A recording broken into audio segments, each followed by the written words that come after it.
Hello there everyone, welcome to this week's Gran Turismo 7 Daily Race Racing Strategy Guide, where we're off to Catalunya with no chicane and we are in the Group 3 machinery. Now this guide is coming to you about 24 hours later than it normally would, so that's just a little bit unfortunate, but I managed to jump on this morning, do a couple of races and get this video put together for you. We've got 12 laps to get round, we've got tyre wear at times 3, fuel at times 1, it's just the racing medium tyre.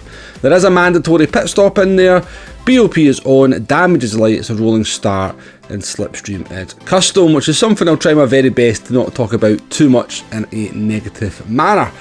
So, not the first time we've been to this location in the Group 3 machinery, but I genuinely can't actually remember the last time we did it in Daily Race C. And in terms of the settings, it's definitely a lot better than we had for the last couple of weeks, with a mandatory pit stop in there, and a little bit of strategy to work our way through as the video progresses. So jumping into the first of two races we're going to show you here, we are in the Mazda RX Vision, and we're starting down in P14. Is that a Beetle in front of us? That's not a car you see very often in Group 3.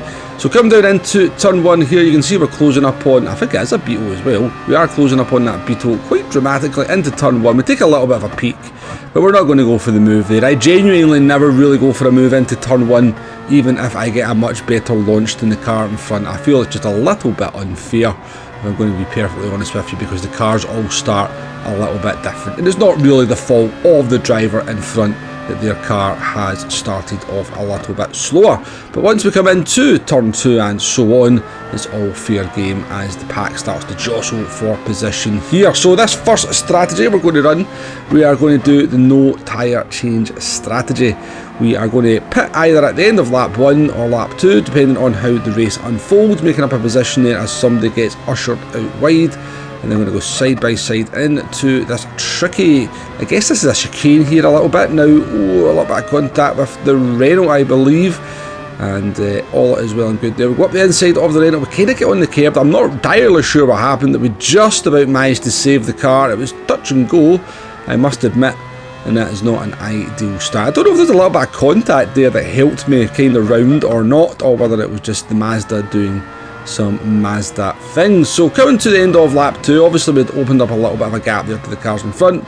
We were able to do another lap before we're going to come into the pits here and make our mandatory pit stop at the end of lap 2. And of course we're not going to change the tyres here. Now we will fast forward through the sequence of the pit stop because it's quite long here at Catalunya, but let's get into the box and let's see how long we are stationary here if we don't change the tyres. So 1.7 seconds stationary time if we do not change the tyres, and overall you're going to lose around about 25 seconds as a total pit loss. Now remember that 1.7 seconds as we take a look at a pit stop later on in the video where we do change the tyres, and we'll just get an idea of how much time you'll get back if you don't change those tyres. So jumping forward all the way here to lap 8, and I'm going to show you a little bit of an interesting instant up ahead because the Porsche goes to go down the inside of the Lamborghini, and I wasn't really paying that much attention. I was just like, oh my, there's a Lamborghini spinning in front of me, and that allowed us to make up a position. We will take another look at that instant because it's quite an interesting one at the end of this race. Anyway, a couple of laps later we do get the slipstream of the Porsche, that custom slipstream being very strong of course, down into turn 1 here, and we move up into P1. So lap 10 here, we might not finish in P1 because there will still be a few other drivers to pit possibly at the end of this race. The Porsche tries to go back up the inside of us here. I was a little bit miffed at that one because I was like, come on, I'm bloody so nice to you for a couple of laps, and I didn't really want to lose time. I was thinking with probably some positions to be made up, but they kind of back out into turn, I guess that's turn 4, and that's us up into P7, and we do actually finish the race in P6, making up a further position as somebody pitted at the end of lap 10. So given the little mini spin at the start of the race, that wasn't too shabby at recovery. Obviously not the strongest field in the world, so we should be making up some positions. Let's take a look at what happened here between the Lamborghini and the Porsche as we go down the main straight. So the Lamborghini is very much said, I'm defending there, moves all the way up to the white line, and the Porsche just basically goes into the pit lane. The track narrows, the Porsche sees it's narrow and tries to get back on and spins the Lamborghini out. Definitely on the Italian, that one. Let's move on to race 2, where we are going to make the tyre change again. Getting pretty close and having to back out and just going to coast into turn 1 here on the Porsche in front. Got a couple of drivers taking the escape road. I think one of them was Arkeys. Nice to see Arkeys in a daily race C. Apologies for yawning there in the middle of saying that as well. But this one is underway now, and we are up into P12. The Lamborghini up ahead has gone off the track. They're going to have the old dirty tyres into turn 4 here. Is that what's going to happen? They're drifting wide, they're drifting wide. We do go up the inside of them, move up into P11. Big gaggle of cars up in front of us as well. Just taking a slightly defensive line into turn 5 here, as is always quite sensible, because it's just one of those tracks where you get people throwing it down there. Sorry, one of those corners where you get people throwing it down the inside. It's a tricky little corner because it's quite hard to find a braking marker for it. It's definitely one of these ones you see people accidentally out brake themselves. So taking a slightly defensive line into that corner can quite often just give people the idea you're not really going to, you're not really wanting somebody down the inside of you. Not sure that sounds quite right. But anyway, back to the racing action here. So come to the end of lap 1, and look at this gaggle of cars in front of them. Every sinew of my strategy mind is going pit at the end of lap 1 here, Womble. Don't change the tyres, jump all these drivers. But I wanted to do a tyre change strategy, so we are going to stay out and have to deal with this traffic in front of us. Now, my connection, I think that's my connection rather than the game having a little bit of a moment there, because I've been moving the PS5 up and down the stairs, and when I move it, it obviously comes off the LAN connection and goes onto a Wi-Fi connection. I keep forgetting to change it back, so I think that little jump of the cars there is actually to do with my connection more than anything else. Took a look down the inside of the Porsche there. We got a good run out the last corner, but then they had the slipstream down into turn 1 and they defended it very nicely indeed. Coming down into the big braking zone on lap 2, I'm going to show you this little bit of a dodgy moment from myself. I realised straight away I broke a little bit too late for the corner there, and we clipped the back of the Porsche.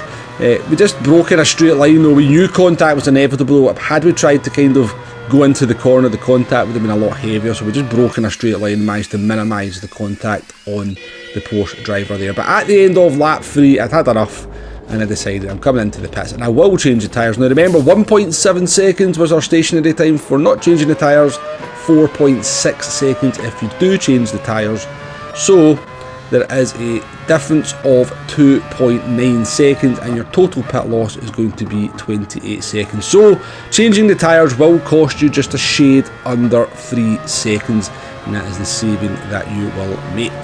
So jumping forward here to lap 5, we're going to start making up some positions, but this is the problem I feel with the tyre change strategy. Even though it's only 3 seconds, it does tend to mire you in a little bit more traffic, and even though we're kind of nicely making our way through the pack, kind of coming across these drivers in sort of fairly ideal places to make easy overtakes, it was still very much on the back of my mind. You can see here as a few cars, or just in the previous clip, a few cars had emerged from the pits and we've came into this kind of gaggle of cars here and getting held up in some of the corners. Coming onto the straight again, we're going to get the slipstream of the Ferrari, better exit out the last corner, custom slipstream, we blast past them like we have the DRS engaged.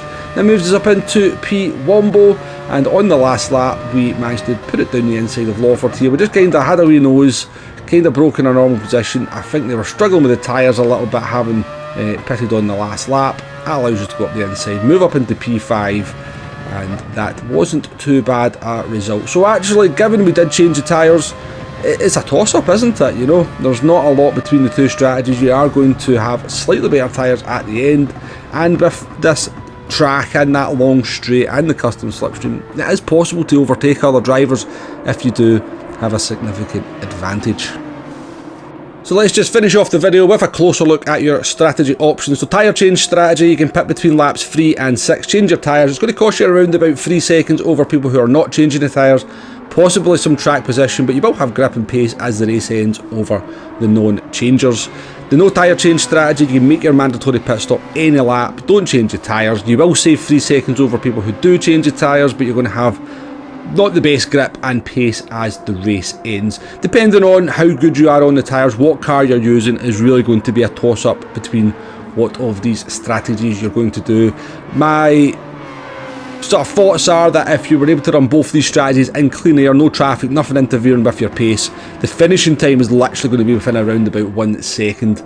You will gain that 3 seconds back with the fresher tyres. I think we were around about 6-7 tenths of a second a lap faster over the last 3 or 4 laps. So yeah, it's pretty much going to kind of redress itself as the race ends. So it's one of those ones, circumstances are going to come into play. You're at the back, everybody's fighting like crazy, you're going to try the no tyre change strategy. If you're just getting a good run of the traffic and it's all kind of working out, you're at the front, maybe the tyre change strategy is the way for you to go. But that's all I've got to say for this one in terms of this week's Daily Race C. It's definitely a better effort than we've had in the last couple of weeks. There's a bit of strategy in there. It's definitely not too bad a race. I'm trying to be a bit more positive about the game and the settings. And hopefully PD will start giving us some multi-tyre compound races. And PD, honestly, we don't mind putting fuel on the car at the pit stop as well.